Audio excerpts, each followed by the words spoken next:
à la télémédecine? Inconvénient.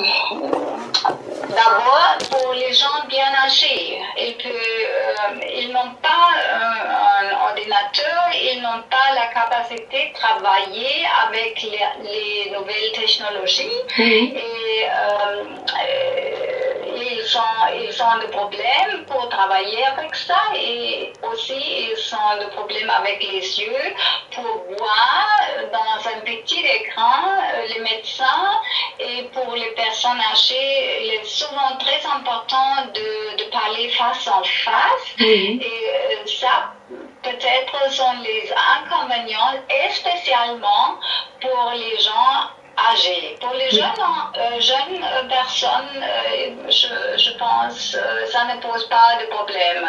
Ils ont l'habitude de travailler avec la nouvelle technologie. Oui, super. Merci beaucoup pour votre point de vue sur la question. Maintenant, une autre question serait par rapport au coût. Est-ce que la télémédecine, aux côtés de la médecine traditionnelle, est-ce que ce serait pas... Qu'est-ce qu'on peut dire en ce qui concerne les coûts? Voilà.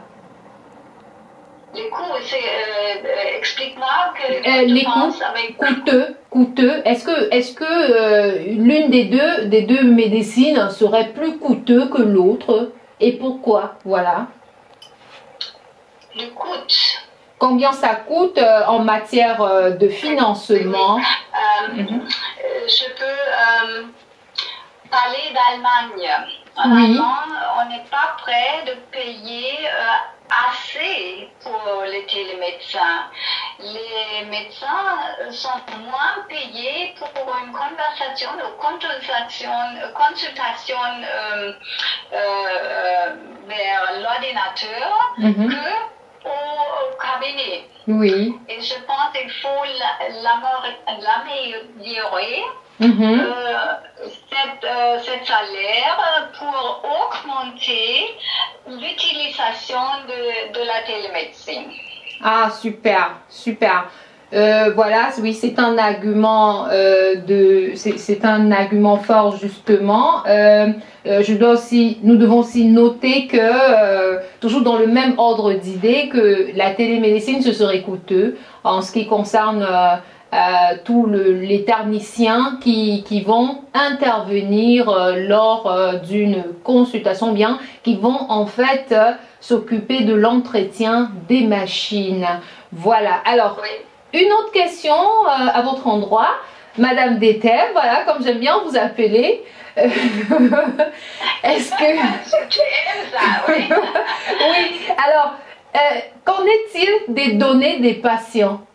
Y aurait-il un danger avec, puisque vous avez parlé de l'outil informatique, vous avez parlé du fait que les personnes d'un certain âge pourraient rencontrer des difficultés avec l'usage de la télémédecine parce que beaucoup de machines entrent en jeu, voilà.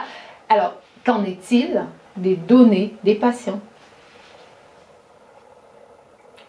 Je ne comprends pas.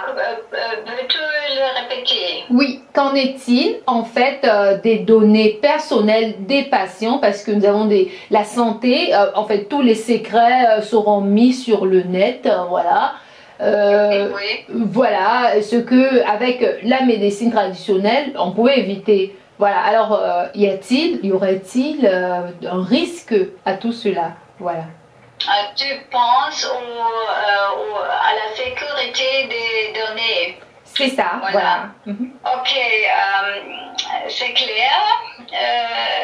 Il y a beaucoup de données qui sont en danger avec la télémédecine, mais il faut construire de logiciels très sûrs. Et les hackers, ou comment on s'appelle en français, les personnes qui utilisent les données en mauvaises choses. Oui, les pirateurs et autres.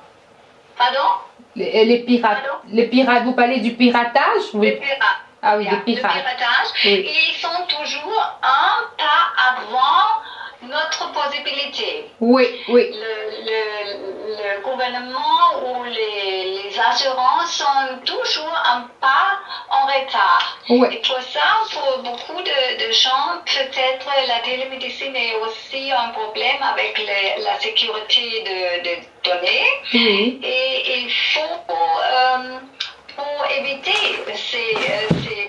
cette peur, Oui. et il faut encourager les gens d'avoir confiance. Mais si un cas occure Oui. en que les données sont perdues ou sont volées, Oui. la confiance est perdue. Et c'est aussi un problème des personnes âgées qui sont très restrictes avec leurs dates personnelles, leurs données personnelles. En outre, tous les jeunes, je veux dire jusqu'à 60 ans environ, partagent beaucoup de leurs données avec tout le monde en Twitter et Facebook. Oui. Et pour ça, ils n'ont pas beaucoup de peur que les autres personnes au-delà de cet âge. Oui. Merci beaucoup Angélica. Alors vous parlez là d'une possibilité de piratage et aussi vous dites avec les moyens technologiques de ce moment, aussi les réseaux sociaux, les jeunes peut-être auraient plus confiance, c'est ça, voilà, à la télémédecine. Alors nous ne pouvons que souhaiter, voilà, un renouveau. En fait, si la télémédecine est en voie de révolutionner la médecine traditionnelle, alors nous ne pourrons nous accrocher qu'aux avantages, c'est-à-dire tous les points positifs que la télémédecine offre pour résoudre le problème des déserts médicaux dont nous avons cité tout à l'heure, et aussi le problème de temps en ce qui concerne le traitement des personnes qui souffriraient des maladies cardiaques ou des maladies chroniques qui ne peuvent peut-être pas se déplacer. Voilà, alors merci beaucoup Madame Angélica Deteb. C'était vraiment un grand plaisir pour nous, c'est vraiment un plaisir pour nous que vous ayez accepté de venir sur ce plateau pour donner votre avis. Alors, puisqu'on est dans une émission qui en fait promeut la langue française, nous allons, avant de clôturer, nous allons vous donner une citation d'un écrivain français et il s'agira pour vous de donner un sens à cela. Alors, ce qui vous vient à l'idée quand vous écoutez cette citation, voilà ce que l'auteur a voulu dire. Voilà, donc j'espère qu'elle ne sera pas très longue. Voilà, nous avons dit que nos citations sont tirées du Bled. Ce sont des livres au programme des classes de 6e, 5e jusqu'en 3e.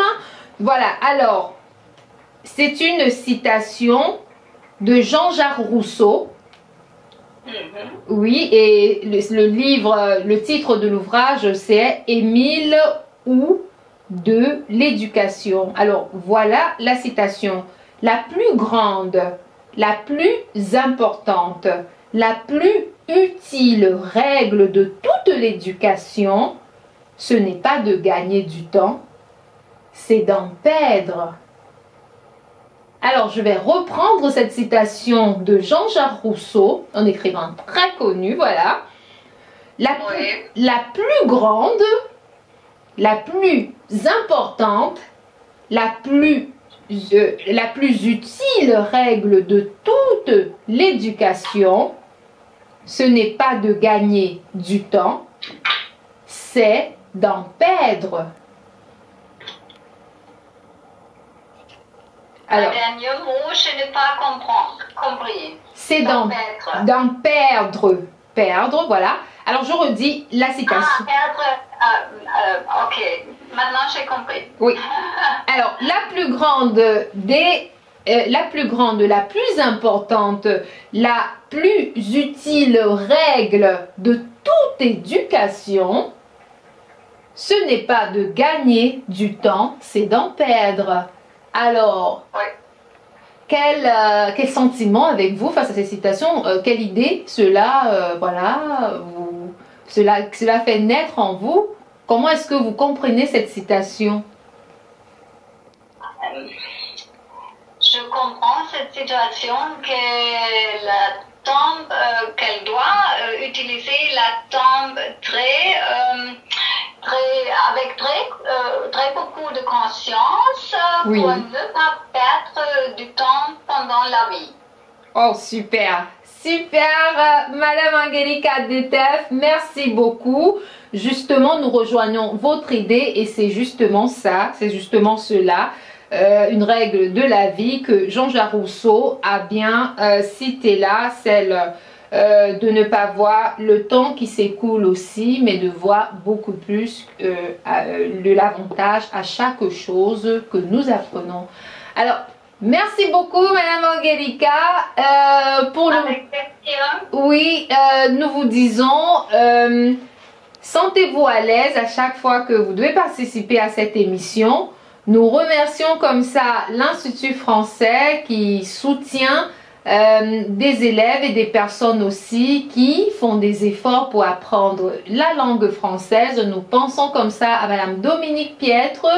Et voilà, nous rappelons que dans cette émission aussi, vous avez la possibilité de gagner des petits lots, des gadgets. Voilà, alors nous disons à la prochaine et restez motivés, restez cultivés. Au revoir, Madame Angelica Detef. Au revoir, Christelle. Bonne journée. Merci, pareillement. Au revoir.